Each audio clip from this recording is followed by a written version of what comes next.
हाँ भाई, तो ये जो यानी कि स्टोरी चलने वाली है ना सेथ फ्रीकिंग रॉलिंस की और रोमन रेंस की और सीएम पंक की, तो देख लेना जो हूबहू यानी कि द रॉक ने एंट्रेंस यानी कि शिप दिखाई थी ना, यानी कि एक एलिमिनेशन चैम्बर में जो धमाका किया था, तो मुझे लगता है कि शायद अब ठीक वैसे ही यानी कि एडवेंचर टाइप होने वाला है Roman Reigns, Seth freaking Rollins के और सीएम पंक के बीच में। अब देखो भाई, सीएम पंक और यानी कि सेथ फ्रीकिंग रॉलिंस का क्लैरल मैच यानी कि बहुत ही खतरनाक इंटरनशिप वाला मैच तो हो चुका है, और फिर ये यानी कि मूवमेंट जो होगी ना यानी कि मंडे नाइट रॉ की यानी कि नेक्स्ट वीक को, तो मुझे लगता है कि शायद रोमन रेंस की रिटर्न हो सकती है, मगर मंडे नाइट रॉ में नहीं, यानी कि एक स्मैकडाउन के शो के ऊपर हो सकती है, जब यानी कि सेथ फ्रीकिंग रॉलिंस आएंगे कोडी रोड्स को एक यानी कि सपोर्ट करने के लिए उस हिसाब से। तो भाई यानी कि मुझे लगता है कि क्लैरल मैच को लेकर के जो प्लानिंग होगी यानी कि सेथ फ्रीकिंग रॉलिंस की और सीएम पंक की, अब देखो भाई सेथ फ्रीकिंग रॉलिंस भी अब यहाँ पे जीत सकता है और सीएम पंक भी जीत सकता है, मगर ये विनिंग द कास्टिंग मैच बिल्कुल भी नहीं होगी, क्योंकि ये जो मैच यानी कि फिक्स यानी कि विनिंग कास्टिंग होगी तो शायद रेसलमेनिया में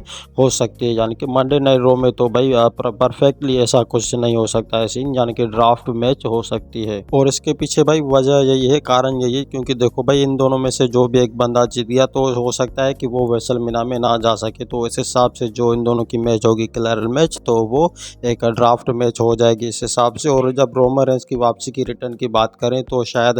यानी कि स्मैकडाउन के शो के ऊपर आकर यानी कि Seth freaking Rollins Cody Rhodes को यानी कि एक सपोर्ट करने के लिए, और फिर यानी कि रोमन रेंस की रिटर्न हो जाएगी, और फिर ये यानी कि जो सीन देख रहे हैं आप हूबहू यानी कि CM Punk, Seth freaking Rollins और रोमन रेंस के बीच में एक इंटरनशिप की यानी कि वार द गेम मैच चलने वाली है, और वो रेसलमेनिया में बड़ी एंडिंग लाएगी, यानी कि history of the match championship की बन जाएगी। और भाई जो बंदा समझता है कि यानी कि रोमन रेंस की वापसी नहीं होगी यानी कि उसकी रिटर्न नहीं होगी, तो मुझे लगता है कि वो डब्ल्यूडब्ल्यू का एक मेंबरशिप है ही नहीं, ऐसा समझ लो, क्योंकि भाई जब जब मैंने कहा है ना कि सबसे बड़ी कास्टिंग होगी यानी कि रेसलमेनिया की, तो वो मेन इवेंट के हिसाब से ही होगी, और वो यानी कि बड़े बड़े रेसलर को लेकर के प्लानिंग हो सकती है। अब बात करें भाई द रॉक और जॉन सीना के बीच में, और क्या यानी कि ऐसी डिस्कशन यानी कि हुई थी यहाँ पे, तो देखो भाई फंडा तो यही होगा यहाँ पे कि द रॉक की एंट्री तो होगी एलिमिनेशन चैम्बर में, और वो यानी कि खुद कहा था द रॉक ने कि जब यानी कि तुम्हारा एक मेंबर आएगा यानी कि फेस करने के लिए रेसलमेनिया के लिए, तो मैं उसके साथ डील करूंगा। और भाई ये वो डील थी वही, यानी कि कोडी रोड्स के साथ उसकी डील तो परफेक्टली थी नहीं, जो बंदा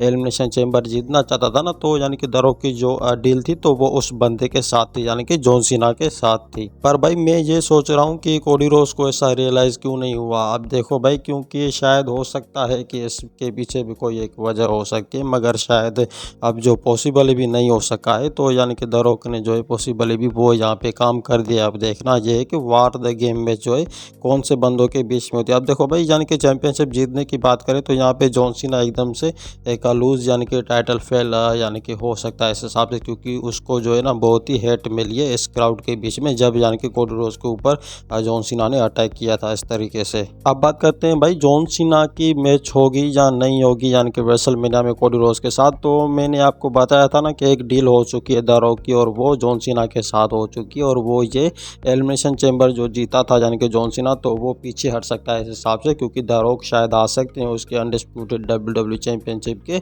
अगेंस्ट, तो शायद कुछ ऐसा प्लानिंग हो सकता है। मगर भाई रेसलमेनिया की जो भी हिस्ट्री ऑफ द कास्टिंग बनेगी, तो वो मुझे लगता है कि सबसे बेस्ट यानी कि स्टोरी लाइन ऐसे कुछ बन सकती है ब्लड लाइन के बीच में, देखना चाहेंगे तो अब इंटरेस्टिंग तो होगी भाई कहानी देखना।